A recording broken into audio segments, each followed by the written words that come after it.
To find routing number on CashApp. Hey everyone, welcome back to another episode. In today's episode, I'll be showing you how you can locate or find a routing number on CashApp. So in order to find or locate a routing number on CashApp, first thing first, you'll need to make sure that your device is connected to an internet service and then log into your CashApp account.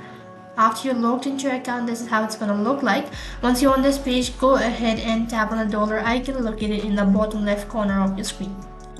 After that, it's going to take you to the cash page where you'll need to scroll down right to the bottom and you'll be able to find an option as get account number. Just tap on it. Next page, you'll be able to see a routing number and then an account number right on top. If you want to copy the account details, click on copy account details, which is right at the bottom.